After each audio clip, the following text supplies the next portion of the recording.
François Rodriguez, étape importante cette saison dans la formation du HAC avec une équipe de U14, l'équipe du U14 du HAC qui part disputer un tournoi à Sainte-Suzanne à la Réunion. C'est le retour du HAC à la Réunion. Oui, écoute, j'ai fait partie aussi de cette expédition il y a quelques années et il me semblait important, lorsque je suis revenu, de relancer cette édition et surtout ce partenariat et nos contacts à La Réunion. Bon, on connaît le potentiel des joueurs locaux. Et donc, à travers ce tournoi, on va surtout essayer de repérer peut-être une petite perle, déjà dans un premier temps. Et puis, c'était aussi l'occasion de redynamiser notre école de foot. Et à l'issue de cette école de foot, partir comme ça me semble extrêmement important au sein de nos effectifs de jeunes. Et peut-être aussi remémorer aux Réunionnais que l'image du HAC était très forte il y a quelques années sur place.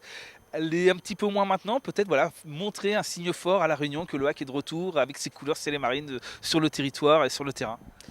Effectivement, et c'est pas que la Réunion, hein, les Drômes sont relativement délaissés par les clubs professionnels de la métropole.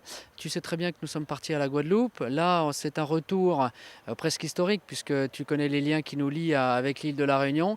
Et il me semblait essentiel, pour les raisons que j'ai évoquées juste avant, de repartir sur l'île afin de renouer des contacts et puis imposer, estampiller le macaron HAC sur cette île. Alors autour de ça, il y a un homme clé qui s'appelle Yves Dupuis qui est sur place depuis de nombreuses années. Il était déjà à l'origine du partenariat avec la JS Saint-Pierroise. Aujourd'hui, il va encore être l'homme clé, mais avec une organisation un petit peu différente. Oui, comme tu l'as précisé, Yves fait partie de notre cellule de recrutement. Voilà, et c'est lui qui est aujourd'hui chargé de répertorier et surtout de notifier tous les jeunes qui sont potentiellement demain aptes à venir intégrer ou peut-être être observés par la cellule de recrutement qui est mise en place par Fanxal. C'est peut-être le meilleur atout du HAC, c'est cet homme-là, Yves Dupuis, qui connaît parfaitement le football réunionnais pour y être impliqué depuis des décennies.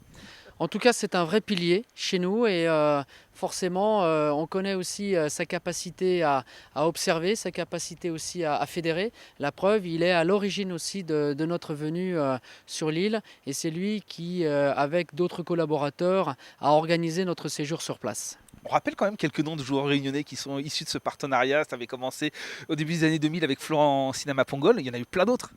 Alors tu peux aussi citer Jean-Pascal Fontaine, il y a eu O'Haro, il y a eu bon il y en a eu beaucoup, il y a eu Christophe Mandagne, il y a eu Boucher, bon voilà tu me les susurres à l'oreille, mais il y en a eu beaucoup effectivement et j'espère que demain il y en aura d'autres.